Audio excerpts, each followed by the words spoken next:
Bonsoir à toutes et à tous et bienvenue dans votre journal. Il est 19h, voici les titres de l'actualité.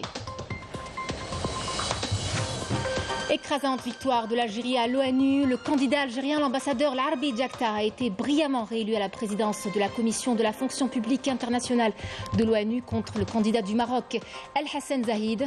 Un résultat qui a été le fruit d'un effort inlassablement entrepris par l'appareil diplomatique algérien. Riche coopération algéro-qatari, l'exemple ce soir de l'hôpital algéro-qatari allemand, lancé officiellement lors du sommet arabe d'Alger, le complexe sidérurgique de Ballara, algérien qatari style, ou encore le port de Djenjen à Djidjel, qui a pu s'agrandir et mieux s'équiper. D'importants projets ont été engagés.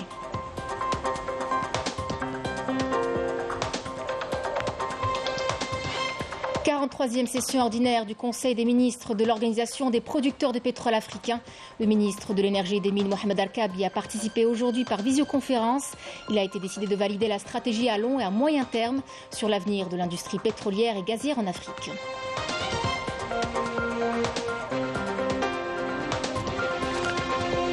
Le Maroc est confronté à une crise socio-économique sans précédent. La grogne sociale ne faiblit pas. Ils sont de plus en plus nombreux à investir les rues des grandes villes. Une politique imprudente et hasardeuse du régime du Marzem qui continue d'ignorer les revendications du peuple marocain. Mesdames, Messieurs, bienvenue à vous. Comme je vous le disais dans les titres, écrasante victoire de l'Algérie à l'ONU. Le candidat algérien, l'ambassadeur Larbi Diakta, a été brillamment réélu à la présidence de la commission de la fonction publique internationale de l'ONU contre le candidat du Maroc, El Hassan Zahid. Un résultat qui a été le fruit d'un effort inlassablement entrepris par l'appareil diplomatique algérien. Le candidat algérien, l'ambassadeur Larbi Diakta, a été brillamment réélu à la présidence de la commission de la fonction publique internationale de l'ONU, comme je le disais, contre le candidat du Maroc, El Hassan Zahid. Les élections ont eu lieu ce vendredi 4 novembre au niveau de la plénière de la 5e commission. L'Algérie a battu le Maroc par le score de 121 contre 64. Un résultat qui a été le fruit d'un effort inlassablement entrepris par l'appareil diplomatique et en particulier à l'occasion de la dernière session de l'Assemblée générale de l'ONU à New York.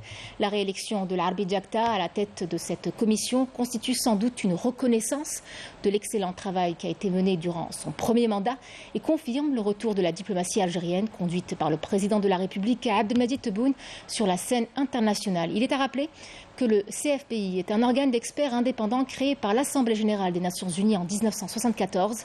Il est chargé de renforcer et maintenir des normes élevées dans la fonction publique internationale tout en équilibrant les besoins et préoccupations des États membres et des principales parties prenantes. Il s'agit de l'organe par excellence qui assure à tout le système onusien et au personnel du secrétariat de l'ONU de s'acquitter de leurs tâches et de garantir le fonctionnement exemplaire de l'organisation mondiale. Les élections de cette année qui ont mis aux prises les deux candidats de l'Algérie et du Maroc respectivement revêtent une importance très particulière. Il s'agit en effet de la deuxième confrontation consécutive après celle de novembre 2018 où l'ambassadeur Diakta a été élu in extremis par 4 voix de différence, soit 97 voix contre 93 pour le même candidat du Maroc. Le score écrasant de cette fois-ci du simple au double se passe de tout commentaire. Et on vous parle à présent de partenariat algérien avec le Qatar. On vous donne un exemple ce soir, le plus récent à vrai dire, l'hôpital algéro-qatari allemand. Un projet lancé officiellement lors du sommet arabe d'Alger, selon les instructions du président de la République, Abdelmadjid Tebboune, lors du dernier conseil des ministres, Emel Isselidine. Après le choix du site et de l'assiette foncière, les responsables du projet de l'hôpital algéro-qatari allemand ont relevé le défi afin de préparer le terrain pour le début des travaux en un temps record. En 48 heures, nous avons réactualisé les études techniques. Nous avons également mis en place tous les moyens matériels et humains afin de livrer le projet dans les délais.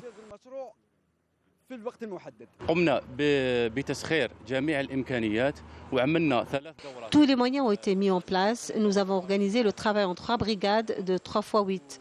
Nous avons ici sur place 8 ateliers. 2 équipes, 2 x 8. Nous avons recruté 2 équipes qui se relayent toutes les 8 heures pour livrer le projet à temps. Nous avons eu pour mission d'aménager des espaces verts. Par ailleurs, des travaux d'aménagement ont été entrepris au niveau de toute l'assiette foncière qui s'étale sur 10 hectares. أولاً عندنا canalisation de l'Oued اللي عملناها على حوالي 600 متر. Les canalisations de l'Oued s'étalent sur 600 mètres et les travaux d'assainissement sur 400. En plus de 1,8 km de route à double sens et quelques réseaux refaits pour permettre le lancement des travaux. Nous avons également 2 lignes électriques à moyenne et basse tension, en plus de la canalisation d'eau potable sur 600 mètres. Un important investissement qui permettra de créer des postes d'emploi directs et indirects, de la richesse et de la valeur ajoutée dans la région. Nous avons appliqué les instructions du ministre de l'Habitat car nous devons remettre le projet dans 20 jours et ainsi recevoir les partenaires qui ont voulu apporter une valeur à cette nouvelle ville de Sidi Abdallah et à toute l'agglomération de la wilaya d'Alger. Un complexe sanitaire important regroupant des spécialités pointues, il s'agit d'une plus-value pour le système sanitaire algérien. Ce projet permettra de renforcer les liens de fraternité entre les deux États. J'espère que ce projet apportera un plus à notre pays et à l'Algérie.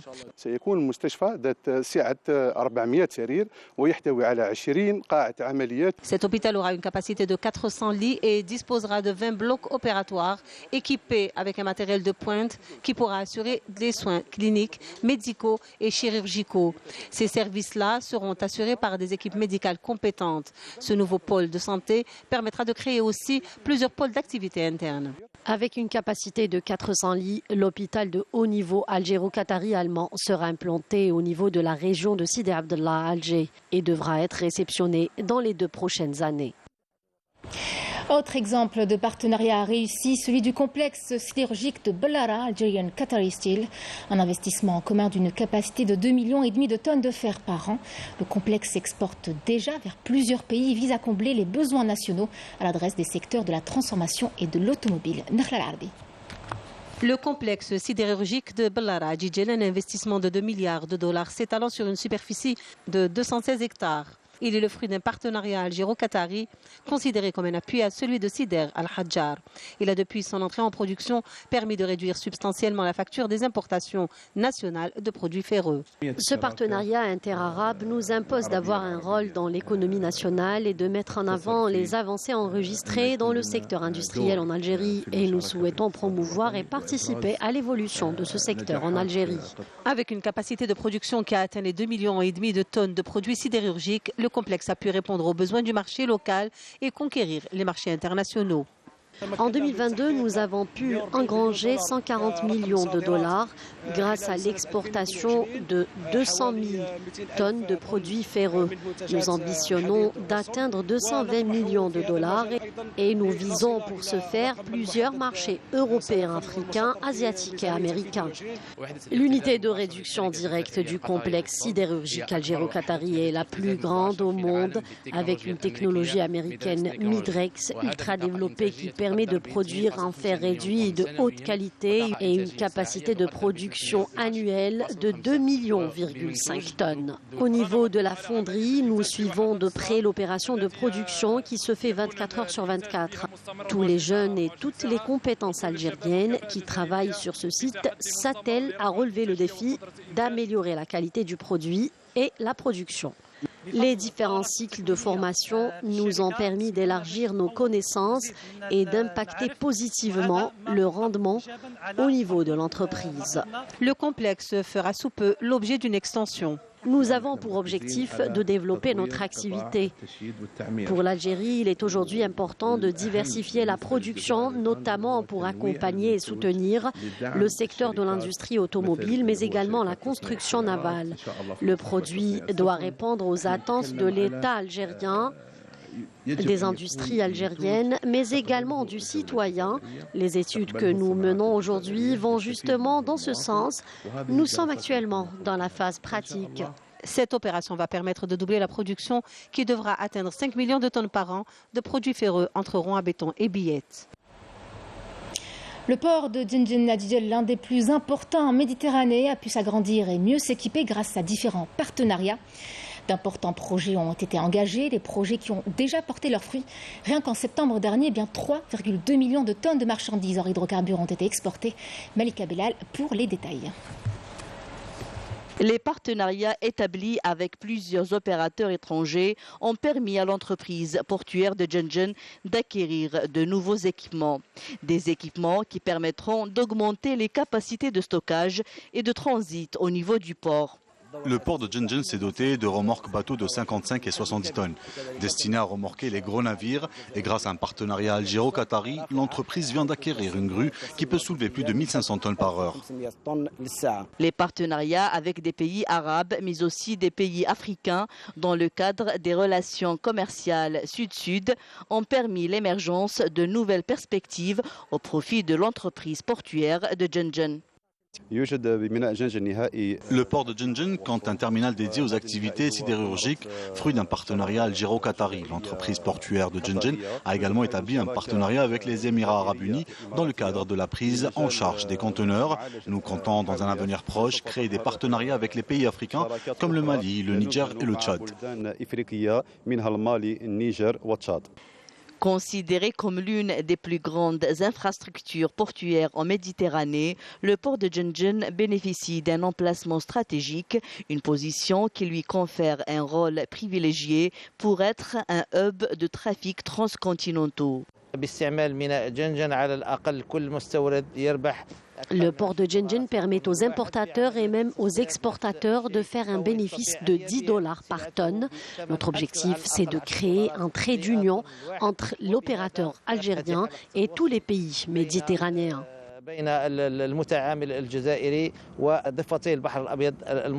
Le volume des exportations du port a atteint le mois de septembre dernier 3,2 millions de tonnes de marchandises hors hydrocarbures, avec une augmentation de près de 18%. L'entreprise portuaire de Djenjen ambitionne d'atteindre un volume de marchandises traitées de près de 9 millions de tonnes, un chiffre jamais atteint depuis l'inauguration de l'entreprise. Et après le journal d'information du 20h, vous pourrez suivre une page spéciale sur la coopération algéro-qatari.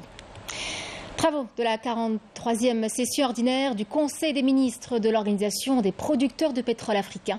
Le ministre de l'Énergie et des Mines, Mohamed Al-Kaabi, a participé aujourd'hui par visioconférence. Une réunion lors de laquelle le Conseil des ministres de la PPO s'est penché sur les recommandations pratiques du comité de stratégie à long terme et moyen terme de la PPO, ainsi que sur l'avenir de l'industrie pétrolière et gazière en Afrique. L'élection du président et du vice-président de la PPO pour l'an 2023 et autres questions organisationnelles ont également été à l'ordre du jour. Pour le ministre de l'Énergie et des Mines, il s'agit de promouvoir les initiatives africaines communes et d'apporter une assistance aux pays africains importateurs nets de pétrole pour la satisfaction de leurs besoins en énergie. On écoute Mohamed Al-Kaabi. Il a été décidé lors de cette réunion de valider la stratégie à long terme et à moyen terme pour l'Organisation des producteurs de pétrole africains, APO, sur l'avenir de l'industrie pétrolière et gazière en Afrique, ainsi que les voies et moyens à même de la développer. Cette organisation intergouvernementale africaine vise à promouvoir les initiatives communes en matière de politique et de stratégie de gestion dans tous les domaines de l'industrie pétrolière, en amont et en aval, en vue de permettre aux pays membres de tirer profit des activités d'exploitation de pétrole. Elle a également pour objectif de promouvoir la coordination des politiques et stratégies commerciales des pays membres par des échanges d'informations en vue de mieux gérer leurs ressources non renouvelables et de tirer profit de leur exportation, des revenus équitables ainsi que l'étude des moyens permettant d'apporter une assistance aux pays africains. Les cours du pétrole rebondissent, ils évoluent ce vendredi à leur plus haut niveau en près d'un mois, profitant du resserrement de l'offre qui se profile comme des spéculations du marché autour d'un potentiel allègement de la politique zéro Covid en Chine. Le baril de Brent de la mer du Nord pour livraison en janvier prochain est à 97,31 $. Quant au baril de Whiting américain pour livraison le mois prochain, il est à 91,02 $. Les analystes affirment que le marché guette le moindre signe de relâchement de la politique zéro Covid chinoise. Les spéculations sur des allègements se renforçant depuis une semaine, de quoi relancer la demande au sein du plus grand importateur mondial de brut. Lancement d'une plateforme numérique qui permet l'accès aux données du sous-sol algérien. C'est ce qu'a annoncé l'Agence nationale algérienne pour la valorisation des ressources en hydrocarbures. Une opportunité sans précédent dans l'histoire du marché énergétique algérien qui permettra aux investisseurs d'explorer de nouveaux gisements, de prospecter et d'évaluer le potentiel du domaine national des hydrocarbures. Yanis Edvilqassem. Présente au Salon du pétrole ADIPEC 2022, l'Algérie a présenté sa plateforme numérique entièrement intégrée, développée par une entreprise de solutions technologiques dans le secteur de l'énergie. Elle permettra un accès mondial fluide à l'ensemble des données du sous-sol algérien et des produits durables. Un salon important qui intervient au moment où l'enjeu énergétique est vital et dans lequel l'Algérie est devenue un acteur important, particulièrement pour l'Europe. L'Algérie a de tout temps été excellente dans le domaine des hydrocarbures. C'est un marché très prometteur et a su s'adapter avec les évolutions du marché mondial. Il faut savoir que 25 à 30% des compétences ici aux Émirats sont des Algériens. L'Algérie est un pôle très important dans le secteur pétrolier et elle fait partie des plus importantes productions du gaz et du pétrole. Nous allons découvrir toutes les technologies et opportunités du marché algérien qu'on doit saisir. Selon l'agence Al-Naft, la plateforme Exalt constitue une opportunité pour le marché énergétique algérien, permettra également de démontrer la valeur des opportunités nationales et de promouvoir les ressources en hydrocarbures de l'Algérie, y compris à travers de futurs appels d'offres. Le marché du gaz et du pétrole a un avenir prometteur, surtout dans la conjoncture actuelle. Cela nous permettra d'exporter vers l'Europe. La plateforme Exalt a vu le jour en adéquation avec la nouvelle loi 1913 régissant les activités d'hydrocarbures et qui vise à encourager les partenaires internationaux dans ce secteur en introduisant notamment un régime fiscal simplifié et compétitif. Cette loi vise également à valoriser les richesses et sous-sol national, sachant que 60% du potentiel en hydrocarbures en Algérie est sous-exploité ou carrément non exploité et nécessite d'être développé. Le Botswana réitère son attachement aux droits du peuple sahraoui à l'autodétermination et à l'indépendance par le biais de son ministre des Affaires étrangères, Lebokan Kouabe. Une déclaration faite lors de la célébration de la Journée des Nations Unies. Le chef de la diplomatie du Botswana a affirmé que son pays a toujours plaidé en faveur des droits des peuples à l'autodétermination, à commencer par les peuples sahraouis et palestiniens. Dans l'actualité à l'étranger, au Maroc, la grogne sociale ne faiblit pas, bien au contraire. Ils sont de plus en plus nombreux à investir les rues des grandes villes du pays pour dénoncer une énième fois la flambée des prix, la hausse du chômage, une injustice sans fin. La population, vous le verrez, est de plus en plus accablée par la précarité qui règne et l'absence de politique sociale. Yasmine Massoudi.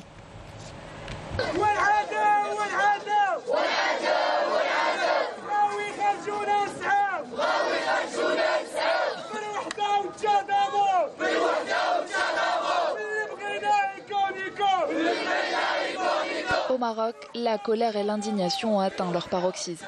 Dégradation du pouvoir d'achat, cherté de la vie, chômage, l'injustice dont sont victimes les Marocains et la précarité dans laquelle ils vivent les poussent à investir la rue et à dénoncer une situation devenue insupportable.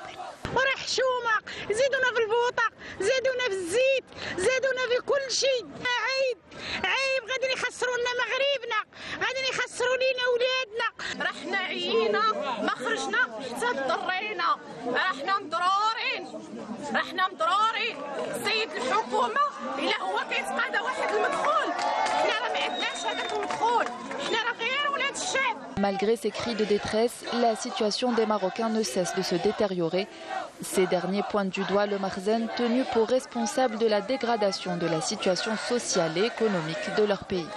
بزاف كاع الشعب ضر بزاف وحشومه هادشي اللي دارينا اخنوش بزاف زاد في الاول وفي الثاني والمازوط وسكتنا ولكن الشعب راه غادي ينفعوا دابا كيقول لك غنزيدوا في البوطه عرفتي شنو هي البوطه والشعب ديالنا باش كيتسالك البوطه هي اللي كيتسالك من غتولي البوطه ب 2600 ولا 2400 واحد كيشد 40000 ولا 60000 ريال كيفاش غيخدم راه زعما والزيت ولا اله الا الله محمد رسول الله راه بزاف علينا هذا الشيء وراه الشعب تضر وراه لا بقى هذا الشيء غادي ويتزاد فيه راه غتنوض شي كارثه. Les Marocains vivent une crise économique et sociale sans précédent. Les mouvements de protestation ne cessent de gagner du terrain.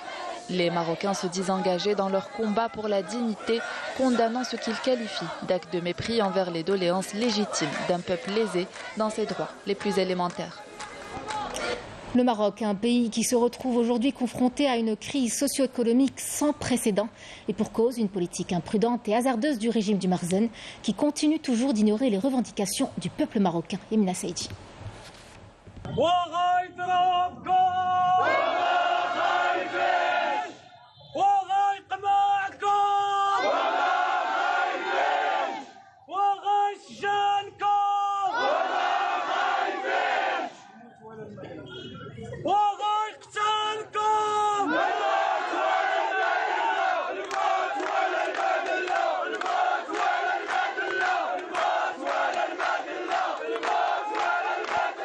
marginalisés, les habitants de Fès expriment leur ras-le-bol.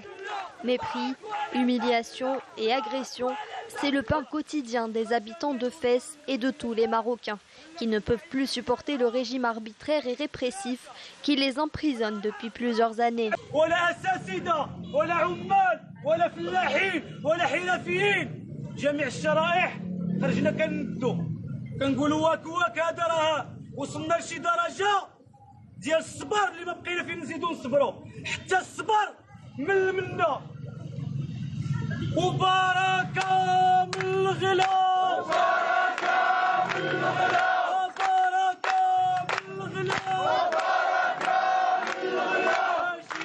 Une situation catastrophique qui les a plongés dans une profonde crise. Chaque jour, les Marocains investissent les rues pour crier leur détresse et réclamer leurs droits les plus élémentaires, le droit à une vie décente.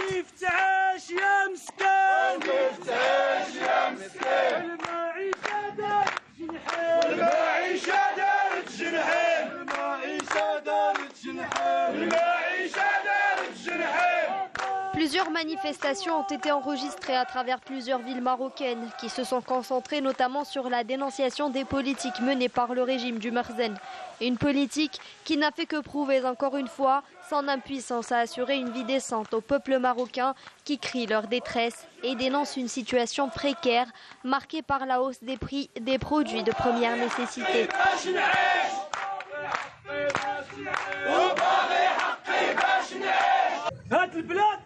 راه ما ديال حتى شي واحد عطانا الله واحد الخيرات فيها ونقسموها كاملين كلشي ياكل منها علاش كياكلوا منها غير وحدين والاخرين واش حنا خماسه عند باباهم ولا عبيد. En poursuivant leurs manifestations et en organisant des sit-ins, les Marocains font preuve d'une détermination à toute épreuve dans l'espoir de mettre un terme à une situation devenue insoutenable.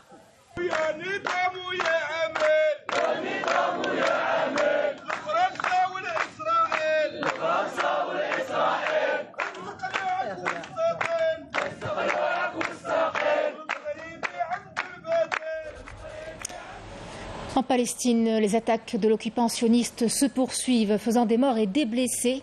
Les esplanades de la mosquée d'Al-Aqsa sont toujours la cible de ces attaques. Les forces de l'occupation sioniste permettent aux colons d'envahir les lieux saints et intensifient leurs mesures répressives. Le point de situation avec Yasmine Saoudi. Il ne se passe pas un jour sans que la Palestine enregistre des morts, des blessés et des extensions sur ces terres de la part de l'occupant sioniste. Selon l'agence de presse palestinienne Wafa, un groupe de colons a attaqué les Palestiniens au sud de Naplouse. Selon la même source, des dizaines de colons fortement protégés par les policiers de l'occupation sioniste ont à nouveau envahi les esplanades de la mosquée Al-Aqsa du côté de la porte des Maghrébins.